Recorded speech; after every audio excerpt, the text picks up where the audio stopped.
27 anos, sou brasileiro, sou da região lá da Bahia, em Salvador, então já é mais um pouco para o nordeste do Brasil, e já tem 10 anos que eu estou na fazenda.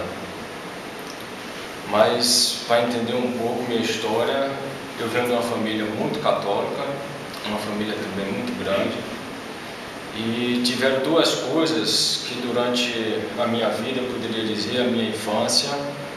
Eu tenho duas irmãs, também são mais novas que eu, e tiveram duas coisas em minha vida que me fizeram sofrer muito.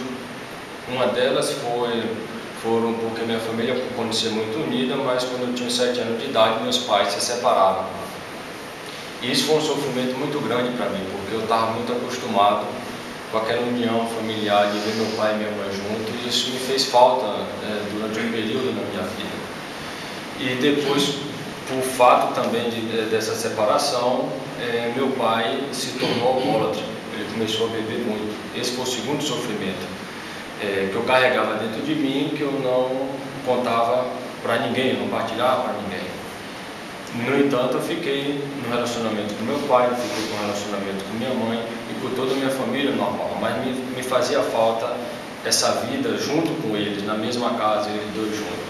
E assim eu fui crescendo, sempre fui bom na escola, nunca dei problema, sempre passei de ano direto, sem precisar fazer recuperação, tive muita facilidade para os estudos, até que com uns 11 anos, 12 anos mais ou menos, eu poderia dizer, eu comecei a andar não pela rua diretamente, de ficar na rua, mas aí encontrei alguns colegas que eu tive a oportunidade de usar pela primeira vez o cigarro de maconha.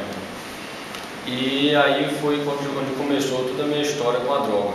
Comecei a usar maconha, usava uma vez por semana, depois comecei a usar uma vez por dia, e depois começou a fazer parte da minha rotina usar maconha.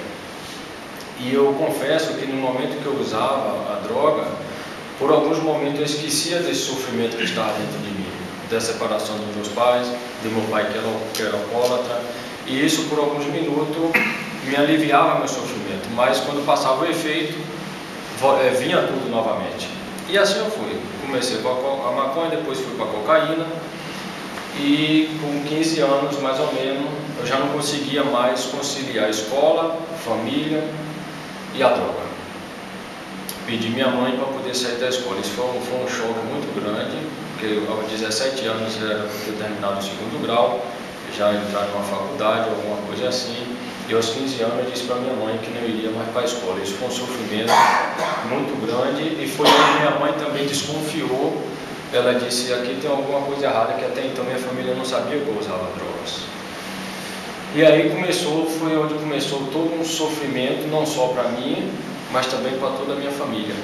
Minha mãe descobriu que eu usava droga, e eu lembro que isso, quantas das vezes eu chegava em casa à noite, à madrugada, 3 horas da manhã, 2 horas da manhã, e encontrava minha mãe no sofá, chorando, desesperada, sem saber o que fazer, porque quando eu chegava ela sabia, não era de agredir minha mãe, não era de fazer nada disso, mas ela sabia a situação que eu estava.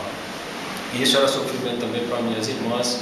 Meu pai, quando ele soube, ele passou a beber mais do que ele bebia antes por conta disso, e tudo isso foi me dando uma angústia mais ainda dentro de mim, onde chegou o ponto, aos 16 anos, mais ou menos, entre os 15 e 16, eu comecei a usar o crack, que é uma droga, estava bem no início, também lá no Brasil, e aí foi onde eu cheguei no fundo do poço. Cortei todo o contato, praticamente, com a sociedade, já não participava mais de aniversários com a família, já não tinha mais um convívio, aquele convívio social que minha família tinha, eu tenho até hoje, e comecei a se isolar em mim mesmo. Eu tinha um sonho muito grande, chegar aos meus 18 anos, para poder me tornar independente. E aos meus 17 anos, eu confesso, eu já não tinha mais alegria nenhuma de viver. Eu levantava pela manhã e ficava imaginando: será que à noite eu vou estar vivo? Não sei. Não sei se eu vou ver o dia amanhecer novamente, por conta da situação, da criminalidade também que eu estava, e toda aquela história. E tudo isso, minha família, se eu estava sofrendo, minha família estava sofrendo dor, porque eu ainda estava, a gente diz em português, no Brasil eu ainda estava dopado. Minha família não tinha nada de estar se dopando, alguma coisa nesse sentido, e eu estava nessa situação. Eu lembro, e isso aqui voltando um pouco, minha mãe sempre me dizia, quando eu chegava em casa, isso é um ponto muito importante para a minha história de hoje, que minha mãe sempre me dizia quando eu chegava em casa, ela dizia: meu filho, eu não vou ver você morrer nessa, você um dia ainda vai ser pescador de homens. E isso tem a história também do meu nome, que eu não queria me alongar muito, que é o fato do meu nome ser André, vem a história também do Evangelho, de ser pescador de homens, quando Jesus faz chamar dos seus discípulos. E minha mãe, toda vez eu dizia: mãe, larga dessa conversa. Às vezes eu passava 3 dias fora de casa, quando eu já estava no crack, saía para chupar um picolé à tarde, voltava depois de 3, 4 dias, e eu chegava no meio de madrugada, minha mãe me dizia: meu filho, eu não vou ver um filho meu morrer nessa. Um dia você vai ser, André, pescador de homens. Eu tenho fé em Deus nisso. É quase, eu tenho uma certeza plena, e eu não entendia isso. Aos 17 anos, eu já estava, como eu falei, quase morrendo, não tinha mais. Tinha gente querendo me pegar, coisa de ruas e assim por diante. E minha mãe fez uma proposta, foi quando minha família, conhecia uma família também de muito conceito também na minha cidade, que tinha um filho, que ele era médico veterinário, e ele tinha 14 anos que usava cocaína. E ele tinha ido para a Fazenda Esperança. Ele estava de férias, tinha passado esse 1 ano, e ele foi visitar sua família. E nessa visita à família saiu o meu nome, a família lá Carvalho, a família Marcos, que está com esse problema, e falou: por que não, Alexandre, você vai conversar com esse menino?